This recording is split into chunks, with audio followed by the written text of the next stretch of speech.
Welcome everyone to episode 1 of Video Game Reviews. I am your host, as always, Maloney. So, episode 1, here we are. We're going to start off with Tomb Raiders Definitive Edition. This is this month's free game with gold. For everyone that has not played it, or has a gold membership, at the time I'm recording this, it's still up for gold, so I would grab it while you can. So that's a little hint on what the outcome of this review is going to be. Going to be pretty much positive. There's not that much negative things to say about this game, which is always good for a free game with gold. Anyways, let's jump right into this review. I should say that in the background right now, you're watching gameplay from this game, and it's multiplayer gameplay. So it's different than the story, but we'll talk more about the multiplayer when we get to that topic. But anyway, for the review, I have a list of pros and cons for this game. Pretty simple. This is how this series is going to work. I'm just going to list the pros and the cons of the game, and you can decide whether you buy the game or get it free game with gold, like this game. So let's start off with the pros of the game.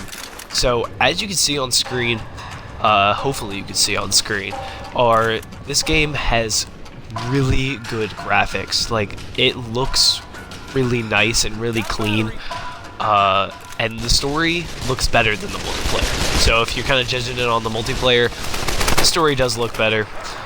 Another awesome thing is, like, the gameplay itself runs really nice. Like, right now, I'm like multiplayer and it's okay, but in story mode, like shooting a gun and like Lara has a bow and arrow and stuff like that, like that's really fun to do. And like some of the missions you have to stay stealthy, some of the missions you don't have to stay stealthy. So that's a good, like, you know, fun kind of thing to do while you're playing the game. Every like aspect of the game is different, and it keeps you wanting to play more. It's so engaging, it's so addicting that, like, I never really wanted to put down the controller. I just kind of had to. So like I said, the storyline is addicting, and it just flows smoothly. It's really nice, and there's a lot of choices. So like when you're, you know, going through the game, you can upgrade weapons and make them, you know, more efficient. Like, you can add like extended mags to your pistol or your assault rifle. You can add all those things to make it better when you're playing. So like there's a lot of good things about this game, like I'm saying, but the cons, I have like 2. So there's not a lot of cons for this game.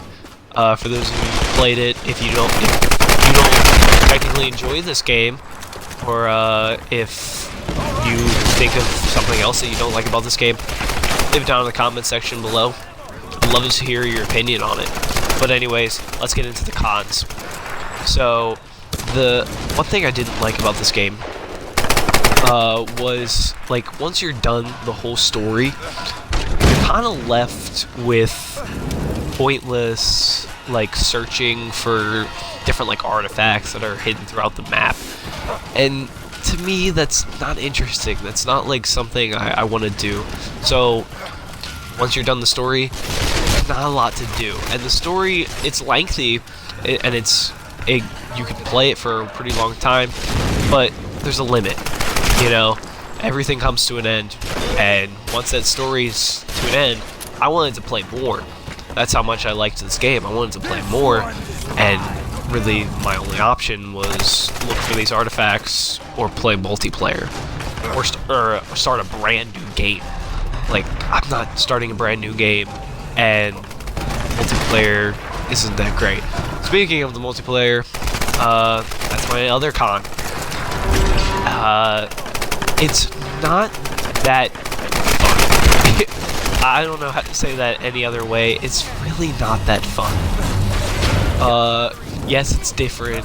Yes, it's not like your typical, like, shooter. It's a third-person shooter. But it's just like, it's kind of like weird because there's really no sprint in this game, which is fine, but like, I don't know how to explain it. It's like 4-on-4, so it just seems really casual. Like, it's not competitive at all. So if you like that, yeah, that's a really, like, it's a good part of it. But even with that, like, I'm a casual player. I like to play casually. So the multiplayer was, you know, it was nice because it was casual gameplay. But it's sometimes hard to, like, stay on target for a while because the health of the enemies is really high. Like, as you can see, it takes a lot of bullets to kill these guys. So it's hard to just, like, stay on that, and it's hard to, like, stay interested because you're like, oh, I'm shooting this guy for so long, and oh, he just killed me with a shotgun or something. So it's not like poorly designed. It's just kind of boring compared to, like, the story. So we're coming to the end, near the end of this gameplay. So I'll just wrap it up here. That's my opinion of this game. Out of a 10, I'd give this game a 9. You know, there's only like 2 bad things about this game. So like really a 9, 8.5 maybe even, but I'm gonna go with a solid 9 out of 10. So that's my review. Hope you guys enjoyed. Thanks for watching.